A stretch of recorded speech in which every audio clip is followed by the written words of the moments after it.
was 22, I met a guy named Hunter through a dating app.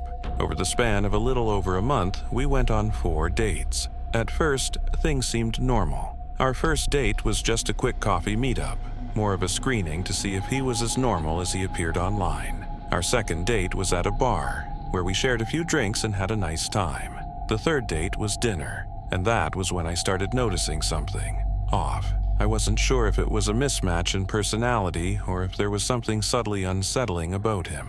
Despite my gut feeling, the night ended with a kiss, the first and only one we shared. I convinced myself that if I had let it happen, things must have been fine. It wasn't until our fourth and final date that everything truly unraveled. We met at a bar again, but this time I wasn't as excited. I was more observant, more aware of the little things that I had brushed off before. Something about his mannerisms seemed unnatural, almost unsettling. He drank way too much that night, becoming overly touchy, trying to kiss me repeatedly despite my discomfort.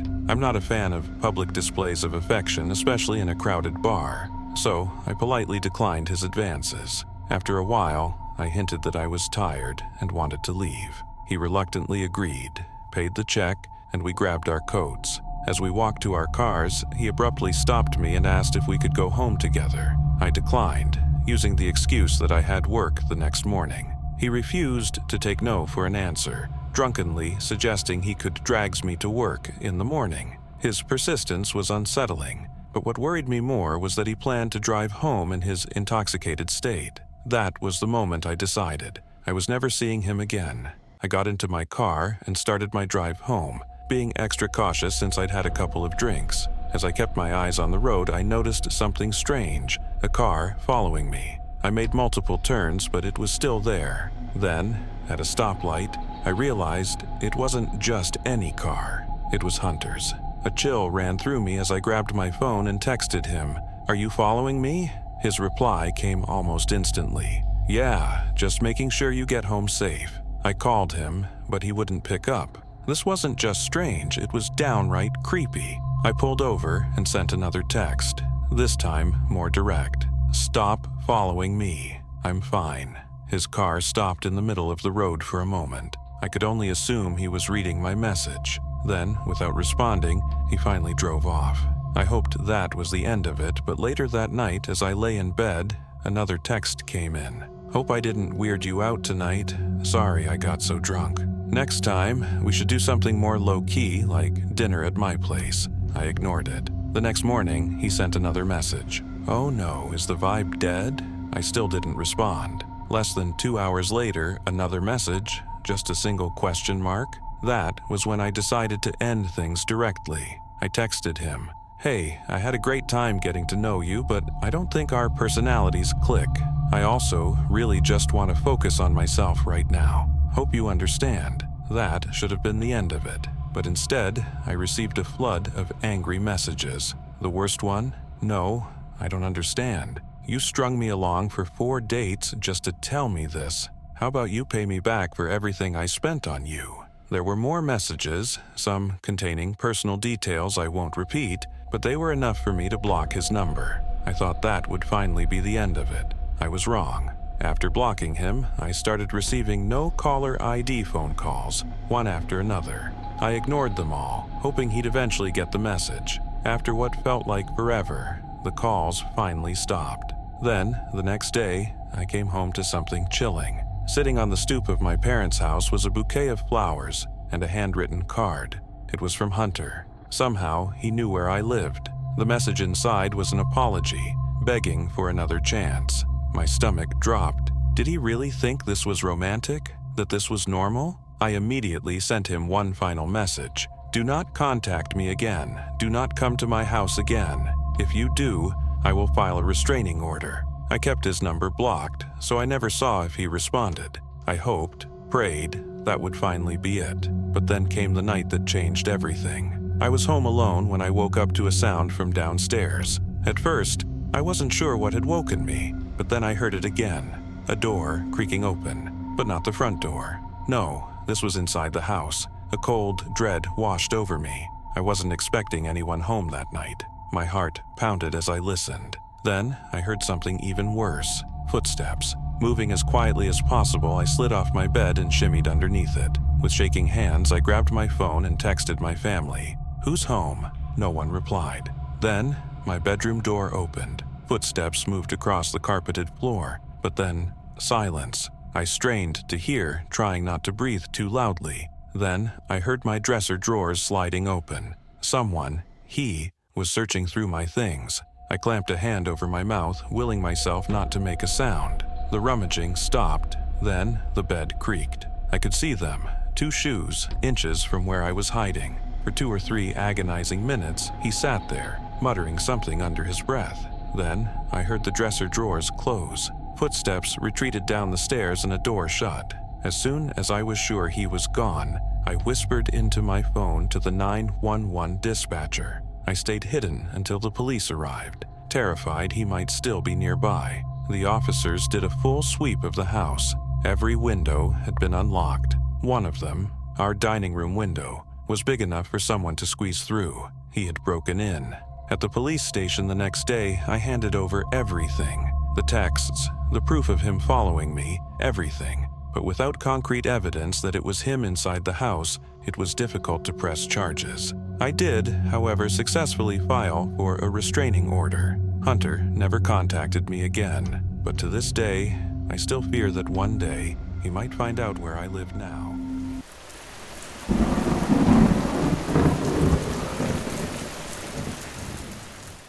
I was in the 6th grade when this happened. It all started the week of Halloween when I stayed after school to help decorate a haunted house for the school's Halloween carnival. I enjoyed hanging around with my friends while getting rewarded with pizza for our efforts. Among the group of students helping was a boy I'll call Chris. We got along well, and he never gave me any reason to feel uneasy. He was funny, friendly, and easy to be around. Fast forward 2 weeks, and a group of excited girls approached me at school, grinning from ear to ear. When I asked what was going on, they told me I had a secret admirer who would be texting me that night. I won't lie, I was curious. Who could it be? Later that night, as I was about to go to sleep, I got a message on Messenger, the only app I used to communicate with my parents when home alone. The sender was Chris. I had completely forgotten that I added him on Facebook on Halloween. His message read, "Maya, I need to talk to you." Concerned, I replied, "Yeah, what's going on? Everything okay?" To this day, I wish I hadn't. The typing bubbles lingered for a long time before his message finally came through. It was a long paragraph, an intense confession of his feelings. He claimed I had been driving him crazy since Halloween, that he had been trying to impress me during recess with his soccer skills, but I never noticed. He said he was tired of being ignored and ended the message with, "I want you to notice me. So I guess what I'm trying to say is, will you be my girlfriend?" I cringed as I read his words. What? I barely knew this kid, and we hadn't spoken in weeks.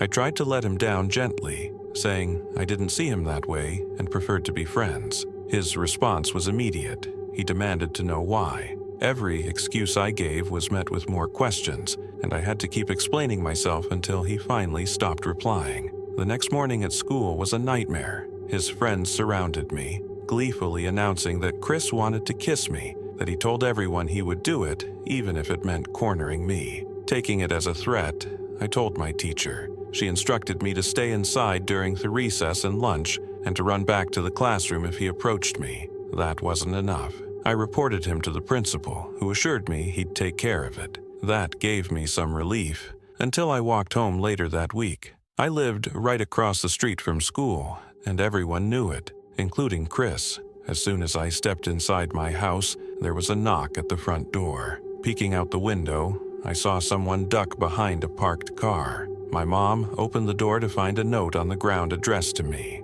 It said there was a surprise waiting for me under the Cadillac in our driveway, which belonged to my brother. My mom checked, but nothing was there. Strangely, my brother's car stopped working shortly after. To this day, I don't know what Chris did to it, but my brother ended up selling the car. The harassment continued. His friends pressured me to give him a chance, saying he would treat me right. One afternoon, I caught him taking a picture of me as I walked home. The only reason I noticed was the faint sound of an iPhone camera shutter behind me. Who knows how many photos he already had? Every morning, I woke up to messages from him. "I can't wait to see you at school," or "I bet you'll look beautiful today." The fear of knowing he had access to my home address terrified me. I was sure the school would finally do something when I was called to the counselor's office. I sat there, expecting reassurance, action, anything. Instead, what she said was worse than silence. She told me, "Boys will be boys. They do crazy things when they're in love. You shouldn't be mad about this. You should feel flattered. This is just part of growing up." At the time, I naively believed her. But looking back, I see how horrifying her words truly were. I was a 6th grade girl being stalked, harassed, and fearing for my safety, and an adult responsible for protecting me brushed it off as a compliment. That afternoon, I told my mom everything. She was furious. The next time I was called to the principal's office, my mom was there. I remember her words vividly. "What are you waiting for? For something bad to happen before you take this seriously?" The principal and counselor had no response. My mom threatened legal action and demanded that the counselor never speak to me again unless she was present. I don't know if the school ever punished Chris, but I doubt it. He got away with everything. The final incident happened one weekend when my parents were out shopping. I was getting ready for bed when I heard something hit my window. Thud. At first, I ignored it. Then it happened again. Thud and again. Thud. I froze. I was on the 2nd floor. The only thing that ever hit my window was the occasional bird. Slowly, I approached and pulled back the curtain. My stomach twisted into a knot. Chris was outside, standing in the dark, clutching a handful of rocks. He was staring up at my window, about to throw another when he saw me. I could barely make out his lips moving, speaking words I couldn't hear. I slammed the curtain shut and ran to check that every door and window was locked. My phone buzzed. 4 messages. "Why did you leave? I just want to talk. I'm sorry. All I wanted was a kiss. Please forgive me. You are not who I thought you were. Bye." That was the last straw. I blocked him. Though I had to see him throughout the rest of my school years, I never had another incident. The last thing I ever heard about Chris, he was arrested. For what? I don't know, but I can only imagine. The scariest part of my story isn't just what Chris did, it's the fact that an adult excused his behavior, making it clear how little protection girls like me really had. I hope that counselor no longer works with children. And as for Chris, I hope I never have to see him again.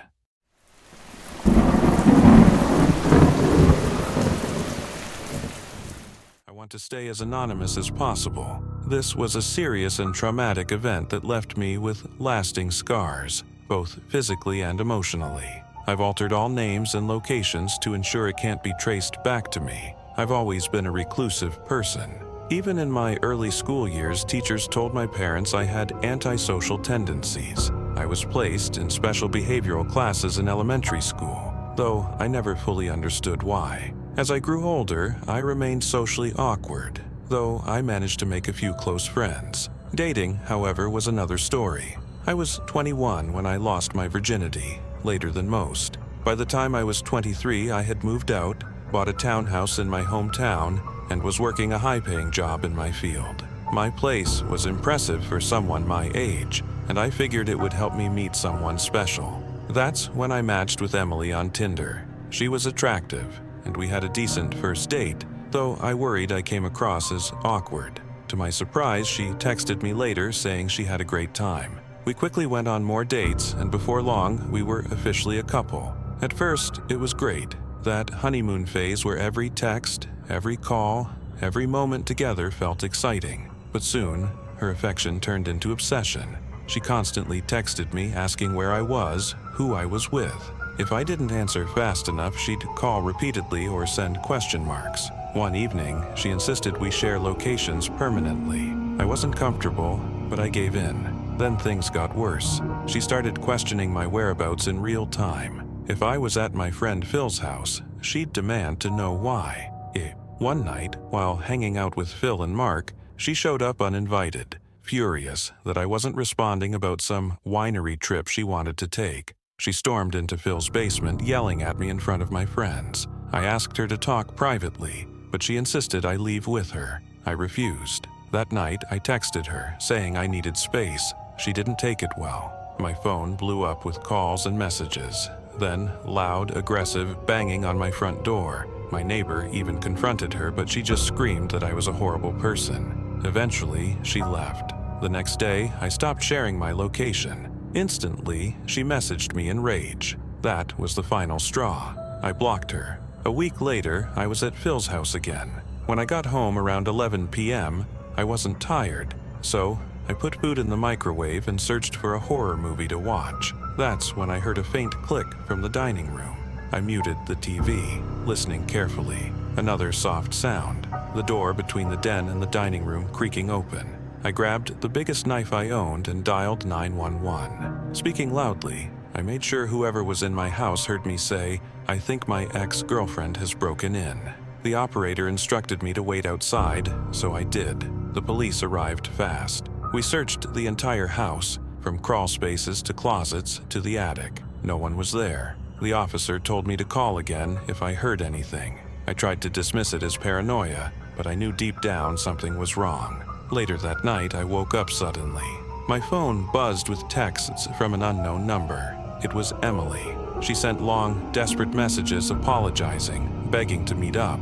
Then, one after another, she texted, "Wake up," 8 times. I responded, asking why she was blowing up my phone at this hour. Seconds after I sent it, a blood-curdling scream erupted from my closet. "Emily." The closet door burst open. I didn't think, I just bolted. As I reached the hallway, she charged at me, a knife in hand. I slammed my bedroom door shut and held it with all my strength. She stabbed through it, the blade narrowly missing my side. I panicked, but forced myself to stay calm. I needed to keep her talking while calling 911. Desperation took over, and I blurted out, "Emily, I love you. Stop." Silence. Then, her voice trembling.